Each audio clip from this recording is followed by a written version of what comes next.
Today on Discovering Brevard, the kayaks and cameras are heading out to the northeast corner of Brevard County. We'll be making an exploratory trek to the Haulover Canal, passing the manatee viewing area, and heading out to the Mosquito Lagoon. Our first stop today keeps us in the car, as we take an early morning stroll down Black Point Wildlife Drive. I'm your host, Mike Bennett, and this is Discovering Brevard. Very few natural salt marshes exist on the east coast of North America. Of course, with the recent devastation in the Gulf of Mexico, this land in Brevard needs our attention now more than ever. The Canaveal National Seashore is part of the National Park Service, and a clear effort to improve the park's infrastructure is evident. As we cross the Max Brewer Memorial Parkway, we got a great view of the new causeway, which is replacing the old drawbridge to improve water flow between the North and South Indian River Lagoon. Once across the bridge and into the park, we turned off onto a gravel road and down Black Point Wildlife Drive. It's been said that nothing lasts forever, but here is a land that time has forgotten. This 6-mile path offers a captivating view of what Florida might have looked like when the first settlers arrived.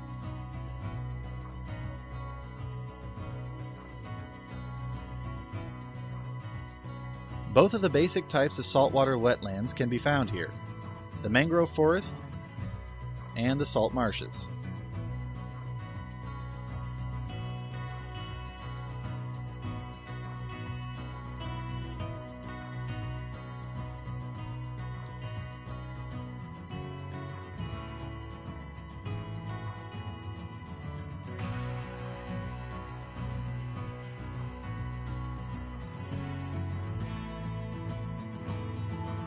Depending on the time of year you visit, Black Point is a very different place. In the spring, the roadsides are littered with flowers of every color.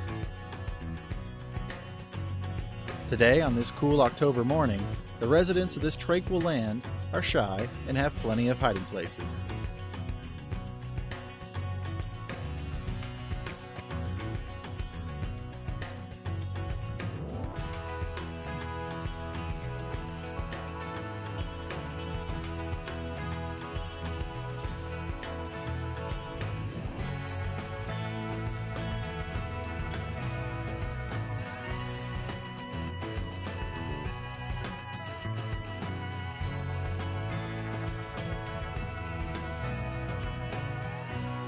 The afternoon's clouds were building on the horizon, and Bill and I were getting eager to get in the boats.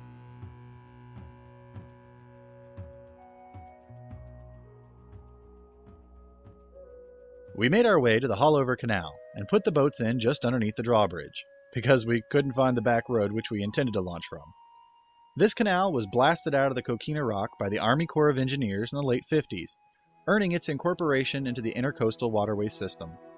Before its construction, ships would pull up to this, the most narrow spot on Merritt Island, and haul the cargo over to an awaiting boat on the other side, hence the name Haulover.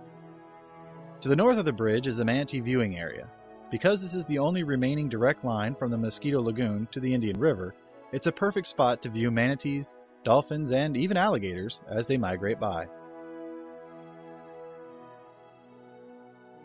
To the north of the canal is a familiar chain of spoiled islands, covered with large mangroves.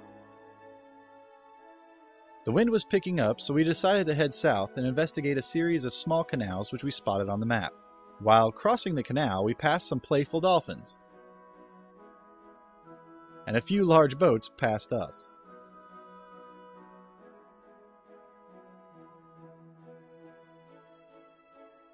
Looking south down the Mosquito Lagoon, we could almost make out the shuttle Discovery sitting on the launch pad.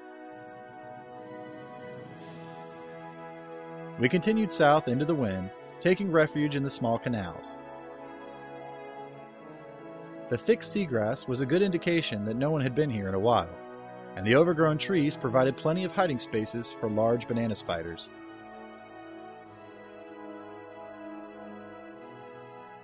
We traveled from one canal to the next and found nothing but a dead end. Bill tried his luck, but each time he reeled the line in empty.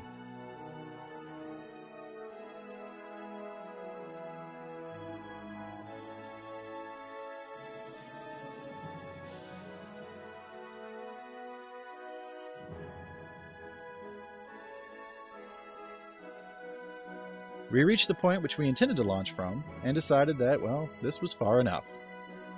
Once back out on the open water with a strong wind at our back, we popped the sails and in no time we were back at Haulover Canal. With my batteries drained and the memory cards full, we knew it was time to go home.